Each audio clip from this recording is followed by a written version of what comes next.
반갑습니다. 반갑습니다. 제대로 박사TV의 재승욱입니다. 달천 박사 박승식입니다. 네, 반갑습니다. 네. 자, 오늘 정말 오랜만에 여기 넘버원 부동산 아카데미에 와서 우리 달천 박사님과 오늘 동영상 촬영을 우리 연합해서 이렇게 찍기로 했습니다. 뭐 제 혼자만 제대로 박사 TV 찍다 보니까 그동안 어쩔 수 없이 너무 재미가 없어요. 그래서 재미도 없고 너무 또 갇혀 있다 보니까 그렇지. 뭐 이렇게 또 생각도 발상도 안 되고 그렇지. 뭐 아무래도 코로나 때문에 좀 숨죽였었는데 이제 코로나가 이제 사회적 격리에서 생활 방식으로 바뀌면서 이제 조금 움직이기로 했습니다. 그래서 오늘 우리 달천 박사님하고 저하고 오늘 부동산에 대한 뭐 허심탄회하고 재밌는 강의를 진행하겠습니다. 그동안 잘 지내셨습니까? 잘 지냈죠. 얼굴이 좀 좋아진 것 같습니다. 본인 사진 잘 찍구만. 네. 아니 근데 몸이 안 좋으셔서 뭐 병원에 계셨는데 병원에도 입원도 하고 네. 또 머리 생각도 하고 몸도 이 돈 버는 것도 중요한데 네. 건강이 좀 중요하다는 걸 이번에 좀 깨달았습니다.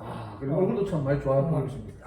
참고로 제 박사는 자녀가 3명이니까 다 자녀입니다. 대단한 국가에 정말 대단한 사람입니다. 네. 아이고 요즘 애들 때문에 너무 정신이 없습니다. 나도 힘들어요. 네. 힘들어. 자, 오늘 저희 두 사람이 네. 2020년 포스트 코로나, 그러니까 코로나 이후에 부동산 시장 전망에 대한 이야기를 해보도록 하겠습니다. 그러면 코로나 이후에 앞으로 부산뿐만 아니라 전국의 부동산 시장은 어떻게 흘러갈 것인지에 대한 자기만의 솔직한 이런 부분을 네. 오늘 이야기하는 시간을 가지도록 하겠습니다. 먼저 달천 박사님, 코로나 이후에 네. 부동산 시장이 올라갑니까 내려갑니까? 저는 100%는 아니지만 90% 이상 무조건 가격이 앞으로 6개월에서 1년 이상은 무조건 저는 전망할 때 내려간다고 보고 있습니다. 네. 예. 그 이유가 뭡니까? 일단은 많은 전문가들이 현대경제연구소나 삼성경제연구소에 보면 각각 연구소마다 데이터가 다 달라요. 어떤 연구소에서는 올라갈 것이다. 앞으로 2020년 부동산이 올라갈 때 하반기 이후로 올라갈 것이다. 아니야, 그렇지 않고 다른 조사기관에서는 내릴 것이라고 얘기를 해요. 자기만의 근거, 항상 전문가들은 자기만의 어떤 논리로 있어서 그걸 맞추는 거예요. 근데 제가 생각하는, 이것도 제만의 생각입니다. 저는 제가 그 부동산 경제를 공부하면서 느꼈던 것이 있는데, 현장 실무를 하면서, 학문과 실무를 하면서 느끼는 것들이 있는데, 그 중에서 보니까, 우리가 부동산을 올라면 기본적으로 갖춰야 할 실무 경제에 갖춰야 할 딱 3가지가 있어요. 뭐가 있습니까? 실무에서는 일단은 인구가 늘어나야 돼요. 인구가. 네, 인구는 기본 수요와 투자세를 유발하는 거거든요. 그 다음에 소득이 받침이 돼야 돼요. 그렇죠. 그 다음에 일자리가 또 받침이 돼요. 네네. 이것이 실무 경제예요. 그러면 금융 경제는 아직 내가 이야기 안 하겠습니다. 이거 너무 학구적으로 하면 안 되니까. 그러면 지금 우리는 실무 경제에 받쳐주고 있는 3가지가 무너지고 있는데 통화량이 늘어난다고 해서 부동산 가격이 앞으로 오를 것이다. 통화량을 하나는 알고 들으면 통화량은 보는 통화량이 중요한 게 아니에요. 통화량 반응은 보는 통화량인데 이게 중요한 게 아니에요. 왜냐하면 이게 자꾸 팽장, 이게 자꾸 이렇게 통화량이 돌아야 돼요. 파생 통화라고 합니다. 파생 통화. 그렇지. 대출을 받고 파생이 일어나고 전부 파생장이 일어나야만이 우리가 원하는 돈이 많아지고 어떤 그것들이 실무 경제에 미쳐서 부동산 가격이 올라가는데 지금은 돈만 찍어나고 문재인정부가 고맙게 저한테 지금 100만 원 하고 다자녀라고 또 100만 원 하고 우리 아들 40만 원 하고 또 5만 원 하고 거의 200 몇십만 원을 주고 있습니다. 너무 감사합니다. 문재인 정부 너무 감사합니다. 아니, 부동산에 대한 신부동산 정책을 펼치지 않는 반부동산을 펼치고 있는 문재인 정부를 지금 옹호하면서 이번에도 여당을 찍었다는 이야기가 있는데 그거는 정치에 대해서 논하지 맙시다. 나는 내가 하고 싶은 대로. 나는 민주당이든 통합당이든 나는 우리 대한민국이 잘 살게 하는 당이라면 무조건 좋다. 자, 그러면 우리 박선희 대표는 포스트 코로나 이후에 부동산 가격은 떨어질 가능성이 높다. 맞습니다. 그런 이유 중에 약간 3가지가 네. 인구가 줄어들고 네. 소득이 줄어들고 예. 그다음에 일자리가 예. 줄어드는 이런 부분들. 실무 경제에 중요한 부분. 저는 달천 박사님이 부동산을 가르치는 부동산 강사가 맞는지 좀 의심이 갈 정도로 네네네. 이런 표현을 쓰는 것 자체가 나는 이해가 되질 않습니다. 왜 그러냐면 뭐가 이해하는? 우리가 그 대학교 다닐 때 경제학 교수님이 하는 이야기랑 똑같습니다. 이게 하지 마세요 하지만 제가 부동산을 배우면서 부동산하고 경제학, 경영학은 다르다 이런 이야기입니다. 지금 방금 말씀하신 인구가 줄어들어서 부동산 가격이 떨어지는 아니야, 그런 말이 아니야. 아니, 그럼 서울은 지금 인구가 떨어지고 있는데 서울은 인구가 줄어드는데 가격이 더 올라가는 그건 무슨 이야기입니까? 그건 또 투자 수요가 따라 있는 거. 아니 그러니까 저는 약간 달점 박사님 내가 기본 수요 말했잖아, 기본 수요. 부동산을 가리키는 분보다는 차라리 경제학 원론을 가리키는 사람이 아닌가 의심이 들 정도입니다. 아니, 저는 제 개인적인 생각은 물론 전체적으로 우리나라 경제가 상당히 어려울 거로 예상은 하고 있지만 부동산은 생각하는 만큼 크게 떨어지지 않을 것이다. 저는 보고 그리고 우리나라 전체에서 봤을 때도 서울 수도권처럼 급상승을 했던 지역은 조정을 많이 받을 가능성이 높지만 그래도 부동산 하방 경직성에 의해서 올라간 가격은 떨어지는데 상당한 어려움을 겪고 있는 게 뭐 역사적 이런 그 결과로 한국인데 제가 말씀드리는 부분은 우리가 이래 볼 때 전체적으로 부동산 시장을 봤을 때도 가격이 실제적으로 오래된 아파트 거래가 안 되는 부분, 코로나 때문에 거래가 안 되다 보니까 가격이 하락처럼 느껴지는 부분들이 상당히 크게 느껴지는 게 있지만 수치는 실제적으로 괜찮은 아파트, 역세권 브랜드 세대수가 좋은 아파트, 이런 아파트, 특히 새 아파트는 가격이 떨어진 지역보다는 거의 뭐 비슷하거나 아니면 올라간 지역이 상당히 많이 나타나고 있습니다. 제 박사가 좀 착각하는 건데 실무에 보면 이번에 제가 그때 작년 2019년도 7월 8월 달에 바닥에 대해서 김해하고 창원에 갔던 게 기억나죠. 역시나 그때 바닥이었다 지금 올라갔잖아. 내가 평가를 정확하게 부족했거든요. 그 이번에 나는 서울 사람들이 9월 달에 내려올 줄 몰랐어. 9월 달에 서울 사람들이 대구 사람들이 내려와서 부산에 있는 거를 새 아파트, 즉 2019년도 트렌드 새 아파트 분양권하고 입주권을 다 싸다 보니까 공급에 비해서 수요가 더 많다 보니까 시골에 보면 11월, 12월, 1월, 2월까지 4개월 동안 부산에 있는 새 아파트와 입주권, 분양권, 새 아파트는 1, 2년 된 새 아파트는 전부 다 오르는 그 결국은 지금 다시 떨어지고 있냐, 돌아가고 있잖아. 뭐 어디 떨어지고 있어? 어디? 지금 다 떨어졌어요 지금 다 지금 좀 장전 레미안, 사진 롯데캐슬, 지금 다 역세권 브랜드 새 아파트들은 전부 지금 8억대. 우리는 학문을 떠나서 우리가 신문이라든가 우리가 통계라는 빅데이터를 분석할 필요가 있어요. 빅데이터 보면 빅데이터가 우리 한국 감정원에 보면 빅데이터를 잘 만들어 놨어요. 그렇죠. 한국의 빅데이터 보면 여기 지금 뭐 보여드릴 수는 없지만 여기 보면 지금 부산 같은 경우 또한 서울과 전부 다 하락시장으로 지금 접어들었다고 나와 있거든요. 근데 지금 아까 말씀드린 12월부터 2, 3월 때까지는 좀 많이 올랐어요. 그러나 지금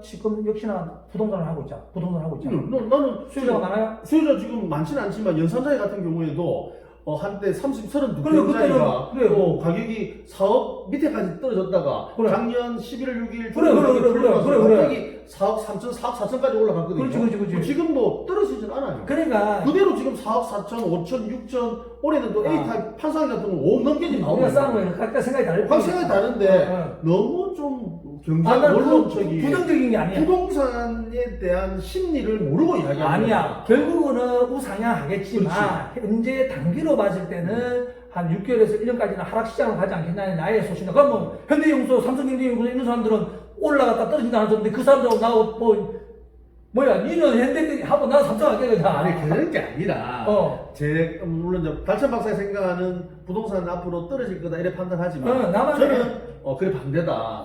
생각보다 떨어지지 않고 오히려 더 오르는 지역들이 상당히 많을 것이다 이래 판단을 하고 있다 이런 이야기가 되겠죠. 그래서 우리가 이제 살펴볼 때 아무래도 우리 지금 TV를 보시는 많은 분들께서 부동산을 투자를 하고 싶은데 앞으로 부동산을 투자를 해야 될지 말아야 될지 아니면 어디를 투자를 해야 될지 규제 지역에 해야 될지 비규제 지역으로 해야 될지 알 수는 없단 말입니다. 결론은 그렇습니다. 지금 우리가 지금 부동산 아까 하반기에 오를 거냐 안 오를 거냐 기로했는데 시간의 문제는 내가 전체적으로 볼 때는 우상향한다는 말이 맞죠? 전체가 언제까지 전체로 우리가 길게 보면 말을 갖다 정확하게 해줘야지. 길게 보면 뭐 다 그렇게 말하는 거지. 길게 보면 지나가는 초등학생들도 부동산 오를 거면 이렇게 하면 그게 끝이지. 그러니까 물가 상승만 길게 하는데 현재 부동산 흐름이라는 게 항상 상승이 있으면 하락이 있듯이 이런 우리가 부동산을 살 때와 팔 때 탄력이 있잖아. 아니 그러면 지금 투자를 해야 되냐 말아야 되냐? 지금은 솔직히 말하면 돈이 있는 사람은 조금 싸게 살 수 있는 조금만 더 있으면 싸게 살 수 있는 기회가 지금 싸다. 부산 같은 경우는 지금 싸다. 떨어지는데 사면 안 되잖아. 그냥 지금은 부산에가 잠깐만 그 새 아파트만 반등했지 나머지는 그렇게 오르지가 않은 아직까지 밑바닥에 있으니까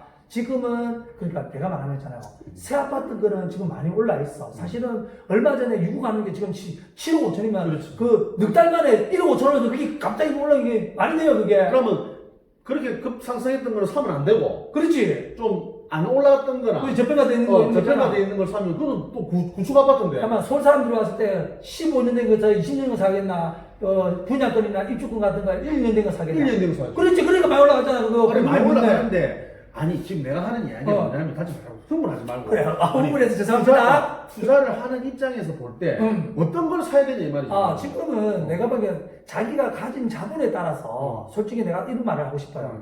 자기 자본에 따라서 저는 이 전국을 1섹터, 2섹터, 3섹터로 나눠요.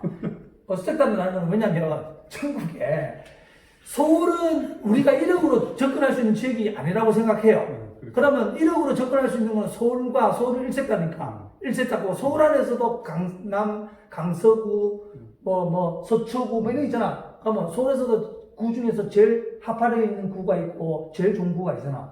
그 좋은 구에 그 32평짜리를 이렇게 갖고 들어가서 살 수 있어. 근데 서울주에서 제일 나쁜 구가 있을 거 아니야. 나 서울 잘 몰라. 그 중에서 제일 안 좋은 아파트가 있을 거 아니야. 그렇죠. 그럼 이렇게 갖고 할 수도 있지. 그렇지. 나는 우리가 보통 인간적으로 평균적으로 생각할 때 내가 1억이 있으면 이 1억을 가지고 서울로 갈 것이냐, 광역시로 갈 것이냐, 지방으로 갈 것이냐, 그 지방에서도 1군 지역이 있고 2군 지역이 있고 3군 지역이 있어. 저는 그거를 지역과 구와 돈까지를 지역 분석을 미리 다 해놨거든요. 그래서 그 자기가 돈의 범위에 따라서 찾아가는 게 달라요. 그러면 저는 전국적으로 봤을 때 지금 오르는 지역도 있어요. 대구 같은 거나 인천도 오르고 있고 지금 인천 밑에 어디예요? 인천 밑에 경기도? 대전 그는 오르고 있어요. 왜 그래프가 그렇게 빅데이터가 그렇게 나오니까. 왜냐하면 그래서 저는 그런 걸 생각. 현재 부산은 앞으로 하향으로 6개월 설린도로 갈 거라는 생각을 하고. 그럼 지금 사면 안 되겠네. 6개월 뒤에 사야 되겠잖아. 아직까지 하향 시장이니까 조금 이제 아직 바닥을 지금 하고 있어요. 근데 이 바닥이 영원히 바닥을 게 아니고 바닥을 가면 멈춰지는 데가 있어요. 근데 제가 돌려보니까 몇 월달? 김해가 작년에 7, 8월 달에 밑바닥이더라고. 근데 잠깐 1,000만 원 올랐다가 멈춰있더라고. 그러니까 내가 아직까지는 바닥인데 지금을 살 수 있는 타이밍으로서는 지금 좀 괜찮을 타이밍인 것 같다. 김해 쪽은? 김해 쪽에. 그럼 부산은 한 3, 4개월 뒤에 좀 조금 더 여유가 있으면 사시면 된다. 저는 그런 생각입니다. 제 생각입니다. 정답은 아닙니다. 생각이 좀 다른 게 우리가 역사적으로 이렇게 투자에 대한 포인트 관점을 살펴볼 때 보면 금이라는 가격이 있죠. 네. 금이 지금 상당히 많이 올랐습니다. 금이 보니까 한 10년 동안 한 2배 정도 올랐어요. 2배 정도. 그거는 내가 아직 몰라요. 잘. 이게 보니까 그리고 우리가 주식을 많이 지금 하고 계시는 분도 많은데 주식은 상당히 변동성이 많습니다. 근데 저도 주식을 옛날에 좀 하고 있죠. 경험이 있지만 하고 있어요. 요즘 또 생각하고 있는 이런 부분들이 장기 투자, 노후 대비로 해서 장기 투자로 한다면 주식도 상당히 매력적인 상품이다. 왜? 기업은 항상 성장할 가능성이 높고 좋은 기업, 앞으로 될 만한 기업에 장기 투자로 진행한다고 하면 노후 준비로 나는 주식은 참 좋다 이런 생각이 요즘 많이 들고 있습니다. 저는 반대입니다. 아파트, 부동산은 네.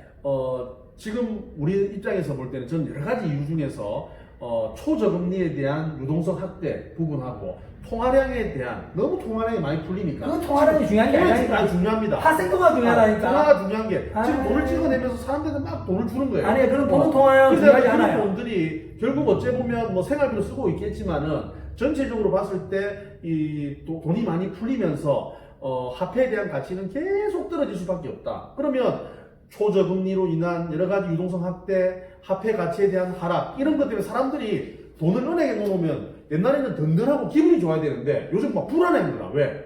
이게 또 돈의 가치 자꾸 떨어지니까 그래도 뭔가 투자를 해야 되겠다는 이런 부분들이 지금 부동산으로 흘러 들어오는 가능성이 높고 최근에 코로나 때문에 저도 전화를 참 많이 못 받았습니다. 투자자분. 근데 요즘 최근에 코로나가 이제 끝날 때쯤 되는 4월 말부터는 여러 가지 어디로 투자를 해야 될 것인지 문의가 상당히 지금 오고 있습니다. 그리고 얼마 전에 제가 제대박사 TV에서 1, 2, 3월달 1, 4분기에 부산 부동산 시장에 대한 코멘트를 해줬습니다. 전체적으로 매매 시장이 조금 올랐던 데이터가 나와 있습니다. 그럼 1, 2, 3분기에 올랐잖아. 나왔어요. 그래, 근데 여기 있잖아.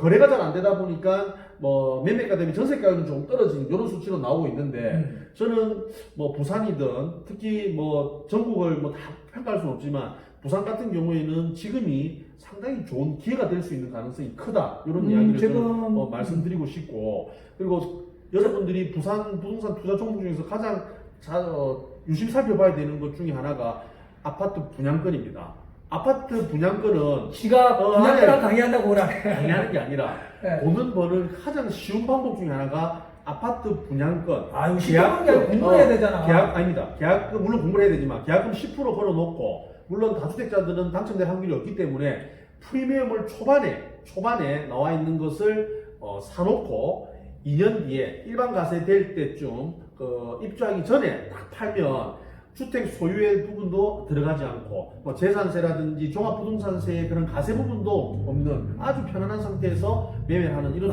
분양권도 매력적이네. 분양권도 타이밍도 중요하지만 그렇지. 입지 입지 어느 중요하죠. 입지의 아파트를 살 것인가 좋은 아파트의 그런 분양권은 반드시 상승할 가능성이 저는 크다. 아, 그래서 역사적으로 전부 다 제목이 있죠. 사야 할 분양권, 사지 말아야 할 분양권 강의가 그렇죠. 됩니다. 6월 달에 아마 제가 야심차게 준비했습니다. 제박사가 강의를 뭐 준비를 많이 하더라고요.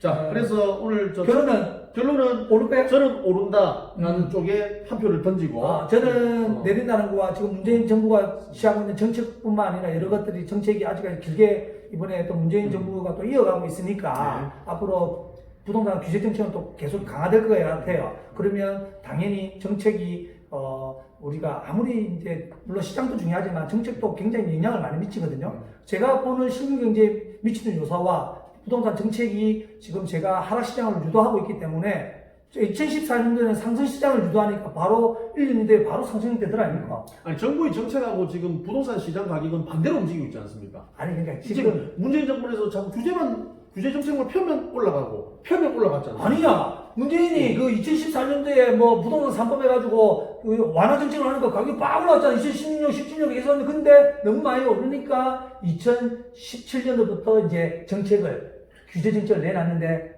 기차는 달리면 멈추지 않는 말처럼 아직까지 그 정책이 안 먹히는 거라. 정책이 보통 1년 정도 지나야 효과가 발생하는 거예요. 나는 그렇습니다.